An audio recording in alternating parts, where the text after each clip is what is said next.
In the heart of Chico, California, a man who had crossed the continent on the first wagon train west struck gold and built his wife a pink palace with a tower tall enough to survey his entire empire. Hi everyone, Ken here. Hit that subscribe button and let's explore this house. In 1819, John Bidwell was born in Chautauqua County, New York, into a farming family of modest means.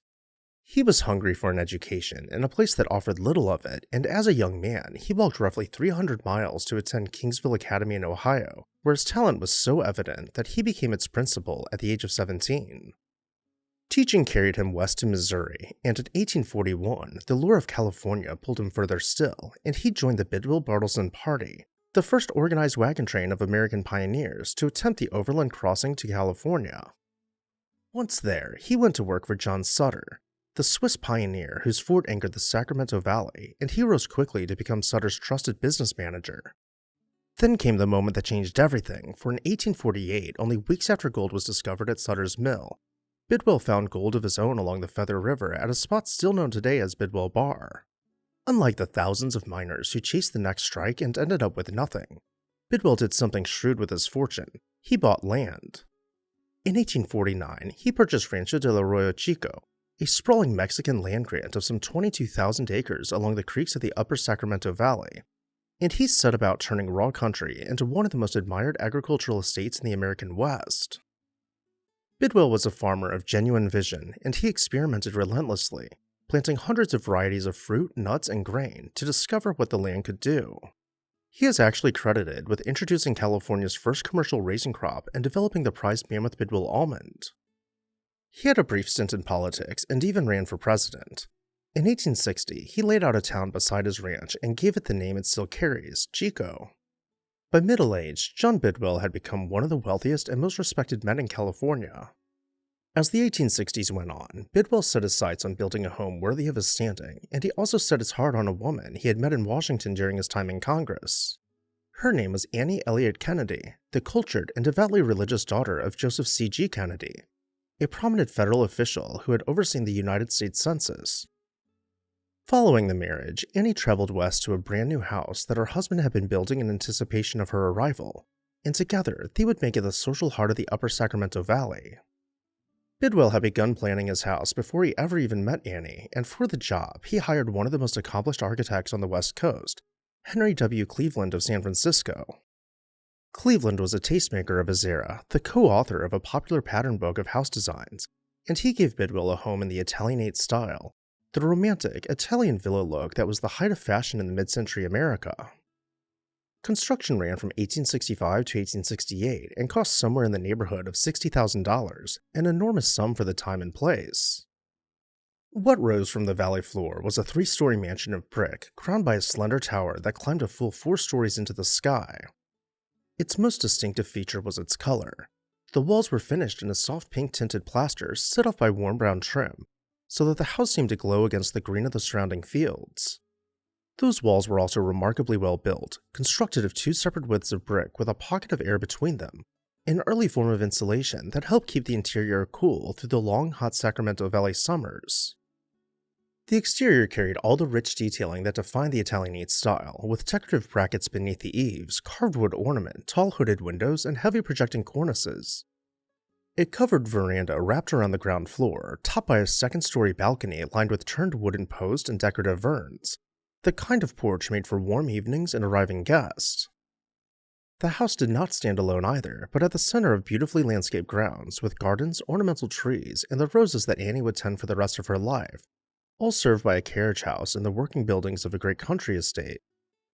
Inside, the mansion held 26 rooms across its 3 main floors. A wide central hallway, roughly 9 feet across, ran the full length of the first floor, opening onto a formal parlor, a dining room, a library, and an office, with the kitchen and laundry set toward the rear. The ceilings on this floor soared to 12 feet, lending every room a sense of grandeur, and the interiors were finished with dark polished woodwork, marble-top tables, and fireplaces faced in marbleized slate. The second floor held the family's bedrooms, along with 2 full bathrooms and a sewing room, where Annie would later teach local girls to sew. The third floor was given over to a large central room used for gatherings and dancing, along with additional guest quarters and a second office for Bidwell. Pale lace curtains hung at the windows, and rich carpeting ran wall to wall, all of it reflecting the high Victorian taste of the day. For all its old-world elegance, the Bidwell mansion was astonishingly modern for its time. It was lit by gas, supplied by running water, and fitted with indoor flush toilets, with a sink and running water in every bedroom, comforts that were almost unheard of in Northern California in the 1860s. It is often described as the first house north of Sacramento to enjoy indoor plumbing. John Bidwell passed away in 1900 at the age of 80. Annie outlived her husband by 18 years, and she spent much of that time giving the family's fortune back to the community. Honoring John's wishes, she donated roughly 1,900 acres along Big Chico Creek to the city of Chico, creating Bidwell Park, which remains one of the largest municipal parks in the United States, and the couple had earlier given the land on which California State University Chico now stands. When Annie passed away in 1918, she left the mansion to the Presbyterian Church to be used as a Christian school. The church was unable to make that plan work, and within a few years, the house passed to the local teachers' college that would grow into Chico State. Over the following decades, the grand old home served as a women's dormitory and as offices for college departments, and its interiors even appeared on screen in the 1934 film The Thin Man. In 1964, the California State Park System acquired the property and began restoring it as a public house museum, and in 1972, it was listed on the National Register of Historic Places.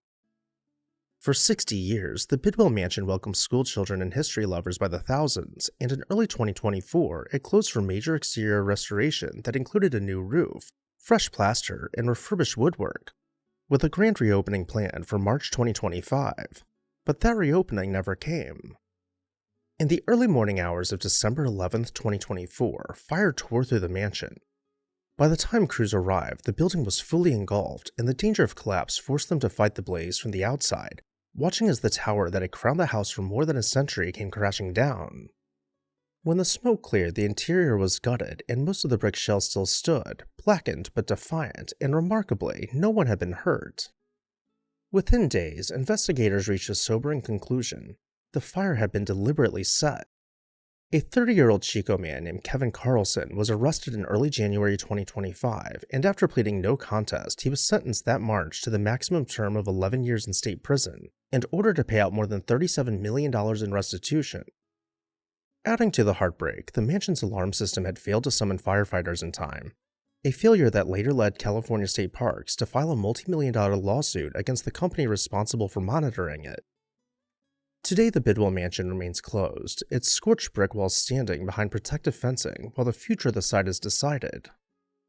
And with that, I'll turn it over to you. What did you think about the Bidwell Mansion? Let me know down below in the comments section, and while you're there, make sure you're subscribed so you never miss an exciting episode of This House.